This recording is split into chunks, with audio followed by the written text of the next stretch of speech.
If you're interested in planning a trip to Rocky Mountain National Park, then you've come to the right place. I recently spent several days hiking and exploring Rocky Mountain National Park, and on today's video, we're going to cover a laundry list of things you should know before visiting. Hey everybody, I'm Wes Murgard with WorkRemotelyLiveRemotely.com, and so that you don't have to stare at me the entire time talking on the video, I'm going to show you some footage I shot during the trip along the way. But before we get to the fun stuff, we first need to discuss the National Park timed entry reservation system. The most important thing to do when planning a trip to Rocky Mountain National Park is to secure your timed entry reservation. This system applies to visitors during peak season, which runs from late May to early October. That's right, no reservation, no park entry. There are some exceptions to this rule, which I discuss in my complete National Park timed entry guide that's available on my blog. There's a link to that guide in the description below. The guide has screenshots, step-by-step instructions on how to secure timed entry slots, and tips to get around the system if you're in a pinch. If you do not have a reservation, the park rangers will turn you away at the entrance.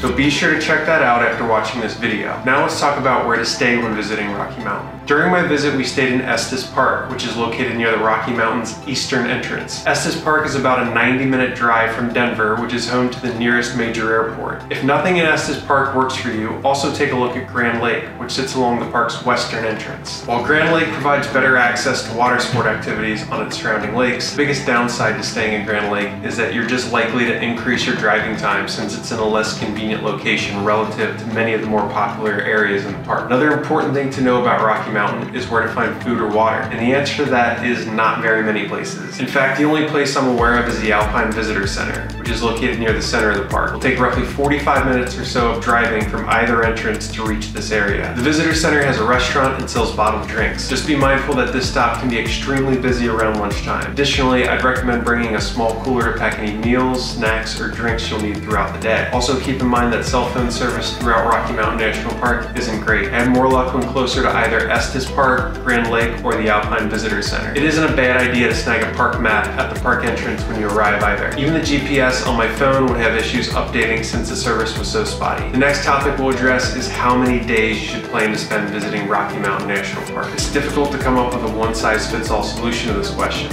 as it really comes down to how much hiking you want to do in the park. I'd start with thinking about Rocky Mountain National Park as a 3-day trip. 3 days should allow you enough time to see the most popular areas, along with time to do a few longer hikes. If you're an avid hiker or backcountry enthusiast, you might need to budget some more time here. Don't forget to consider budgeting time for activities in either Estes Park or Grand Lake as well. The best time to visit Rocky Mountain National Park is between May and October. Within that window, try to aim for June to September. As a reminder, the Alpine Visitor Center sits at an elevation of nearly 11,800 feet, which is nearly 3,600 meters. This means that outside of summer, Trail Ridge Road will be covered in high mountain snow and inaccessible to visitors. If you're visiting in May or October, weather could still be an issue. This particular guide is oriented towards visiting Rocky Mountain National Park during warmer months where the roads and hiking trails are available to visitors. Since you'll probably be visiting during the summer months, also keep in mind that afternoon thunderstorms are very common in the park. Be sure to check the weather forecast before venturing out on some of the longer hikes. Weather can be unpredictable in the mountains, so I'd recommend packing a poncho or other rain gear just in case. On a related note, let's discuss what you should wear during a visit to Rocky Mountain National Park. Mountain temperatures can fluctuate widely, and the weather can be unpredictable at times. Definitely dress in layers. Also, don't forget to pack your hiking boots for this trip. After all, Rocky Mountain is a hiker's paradise with over 355 miles of trails, which equates to about 570 kilometers. While you're at it, don't forget to bring a hiking backpack, preferably a hydration reservoir to ensure you have plenty of water. Another important thing to know is that you'll find restrooms widely available throughout the park. There's typically one at every trailhead. Otherwise, if you're in a pinch, there's always the great outdoors, and there's nothing more refreshing than a cool mountain breeze. Anyways, one last bit of advice for visitors is that Rocky Mountain National Park is not very pet friendly. Pets are not allowed on any of the hiking trails or wilderness areas. Leashed pets are allowed along the roads, parking lots, and certain camp areas. I know plenty of people who enjoy hiking with their dogs, but unfortunately this is not the best place for that activity. And as a reminder, don't forget to check out my timed entry reservation guide. There's a link to that in the description, and you don't want to show up during peak season without a reservation. If you found this guide helpful, be sure to check out some of the other posts I've written on Rocky Mountain National Park. There are links to all of that good stuff in the video description below. Don't forget to subscribe and check out some of our other channel content while you're at it. Once again, I'm Wes Murgard with WorkRemotelyLiveRemotely.com, and thanks for watching.